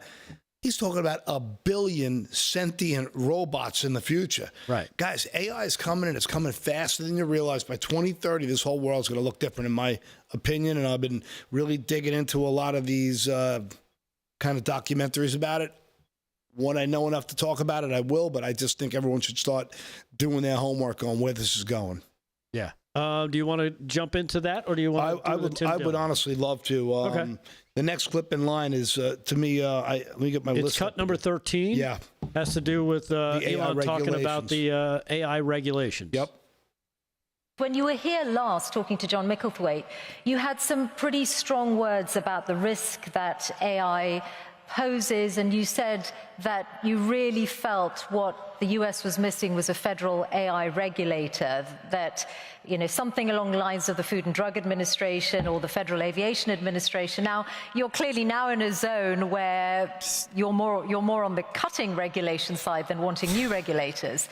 So has your view changed on the need for an AI regulator? Well, it's not that I don't think there should be regulators. You can think of regulators like referees on the field in sports.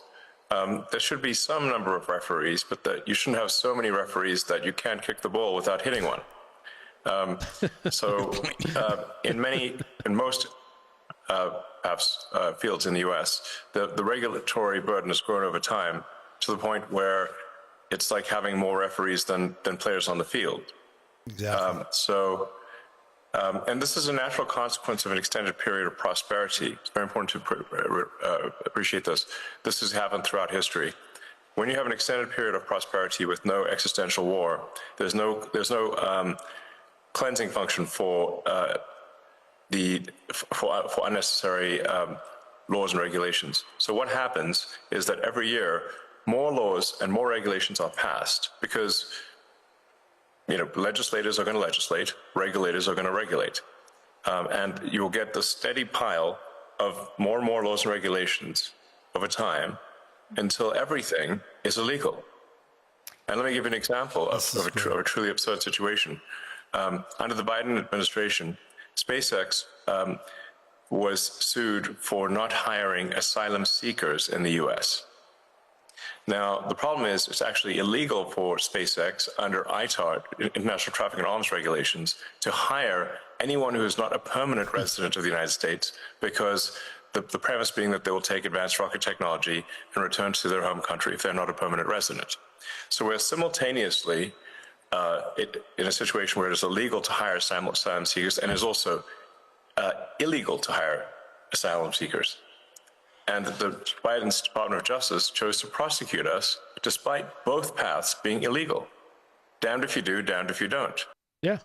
And I remember when that story came out, because it's like, wait, you're talking about government contracts with certain levels of clearance that these people would be given, what do you call it, access to technology, as he explained, that could be stolen. You don't want people that aren't qualified. First off, they'd have to be qualified. If you're running over the border, last Tuesday, chances are they're not gonna hire. Exactly. It's another example of this DEI force, central planners telling private businesses really how to operate. So, I'm sure we can make an argument that, Tesla takes a lot of government money, so maybe they're quasi-private.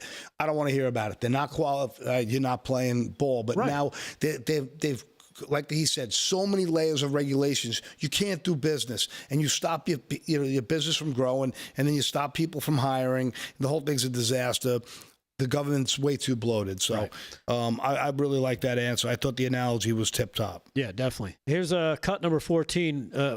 What is he talking about, Bill Gates? Does it have to do with Epstein is my question. Well, before we go to that, I just want you to know that crazy interviewer pushed back so hard on that. But let's do the Bill Gates one, because it's great. USAID and the comments that Bill Gates made the other day, and I know that you called him. Yeah, he's a huge liar. I know you've said that already. I wondered. Also, and I'm just. Who does Bill Gates think he is to make comments about the welfare of children, given that he frequented Jeffrey Epstein? Okay, well, there you go. He said he regrets those, and he spent a lot of his own money on philanthropy around the world over the years. Yeah, she's an apologist for it. It's okay then. I'm glad he brought it up, and you notice the crowd is, they're not stupid. They know what's going on. Absolutely, and they applauded him for it. The fact that she had the audacity to blame him for Teslas being burned, and then to protect Bill Gates. When you look at Bill Gates' history, what he's done to the children of India, all his test runs with vaccines, and what he's done with genetically modified food, and his partnership with Monsanto, this guy is as dirty as it gets. For that woman to protect him and run cover for him, this tells you how despicable and deplorable she really is. Yeah, she really is. Great stuff, Paul. And again, the Elon, he's one of a kind. We have one more clip about Putin. We can get to it in the last segment. You'll get a laugh out of that. All right. We'll take a quick break. When we come back, finish up with some news and some sports with Slick Rick. One last segment before we call it a Wednesday night, live from Studio 6B, Real America's Voice. Stay there.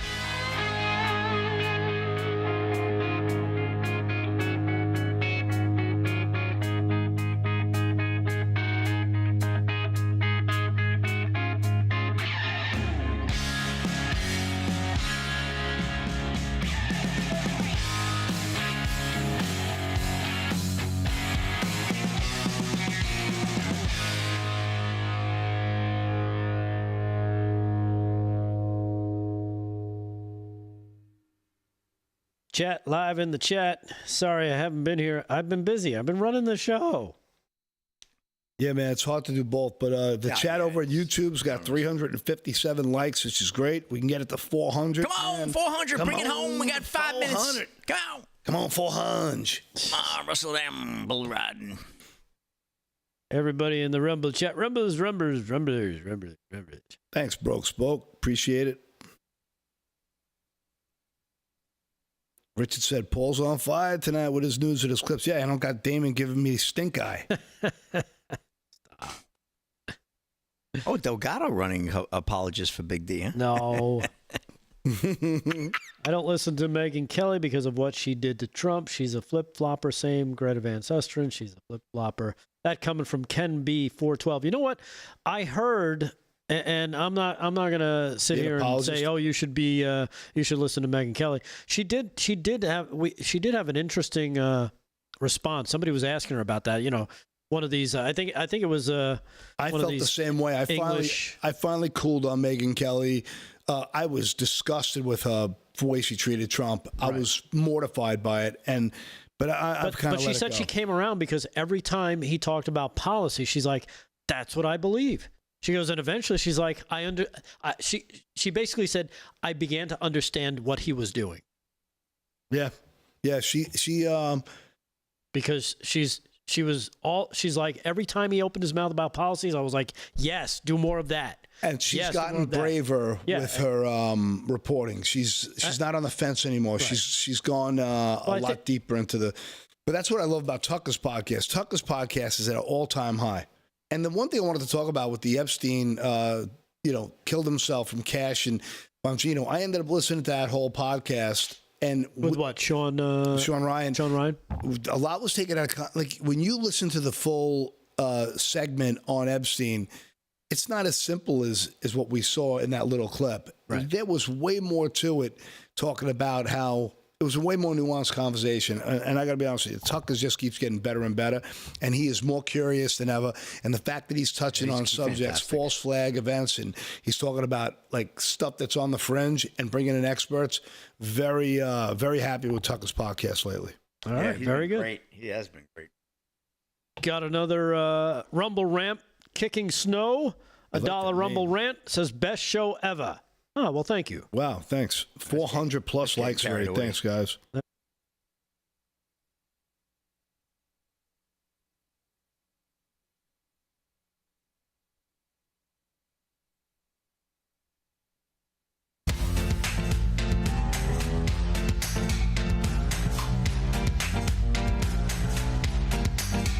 Live from Studio 6B, Real America's Voice on a Wednesday night.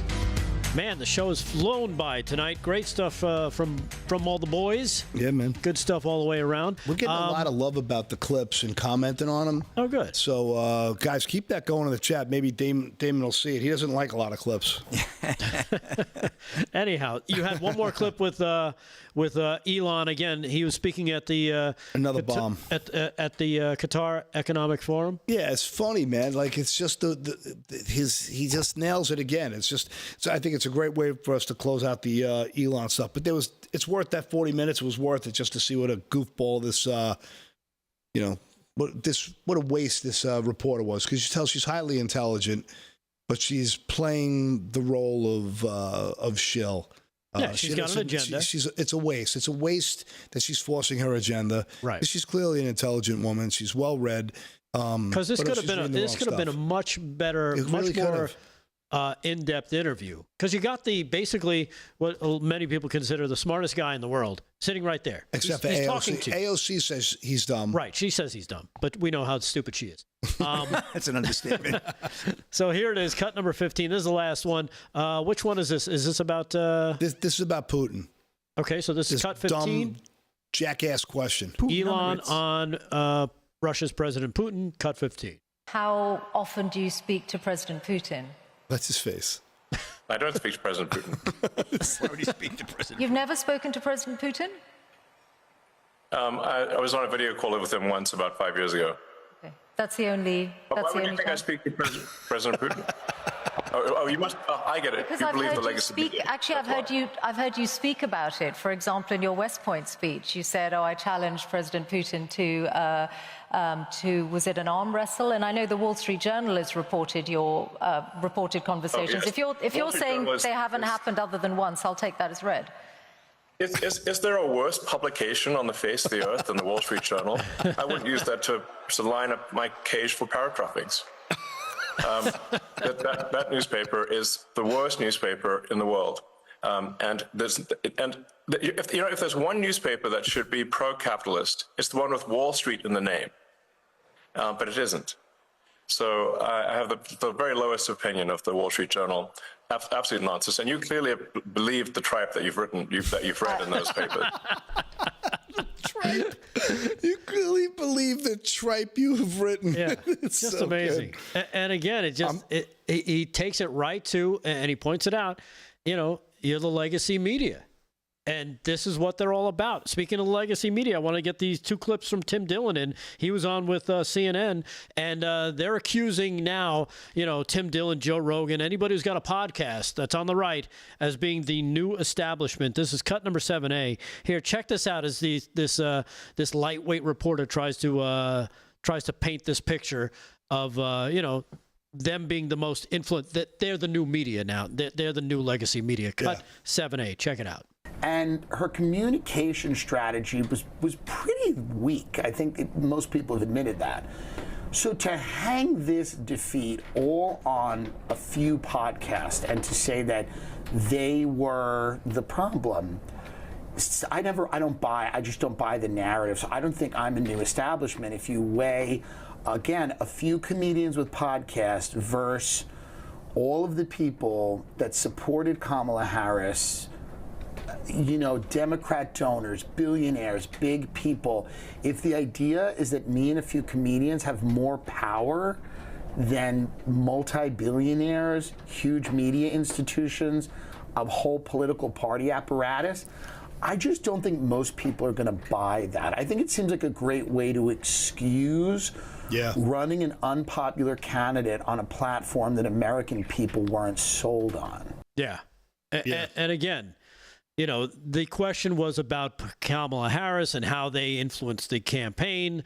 And you hear, and he's right, because to think that comedians with podcasts are swaying that much political clout when you have everybody that he named. It's preposterous. It's stupid.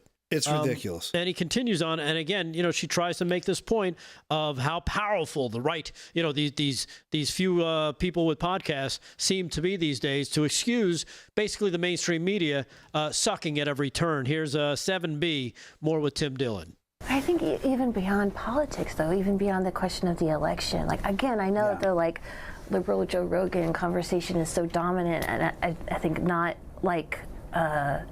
nuanced enough. But there is power in a massive audience. There's absolutely power in a massive audience. But if you're saying that power is equal to the CIA or all of these other people that have been very critical of President Trump, right? Yeah. So the idea that the power that Theo Von has would be equal to the intelligence agencies or these massive legacy media institutions seems crazy. Yeah, man. Very crazy. People in the audience don't really know who he is. He's a good comedian. He is a Joe Rogan BFF type of guy. Yeah, he's a regular not Tommy Boy, right? But he has a good. But he's pretty critical of Trump too. So that's why he holds a lot of credibility on both sides of the aisle, because he is not afraid to criticize things that Trump does. So he has a show that's continuing to grow because he is getting people in the middle and who were on the left, he's soft selling them into seeing things in a different light. Right. But he's also pointing out that don't believe, again, the legacy media, as they're trying to tell you that these podcasters are now so so powerful and all powerful that they're the ones who are dominating the narratives. That's not the case. It's the legacy media.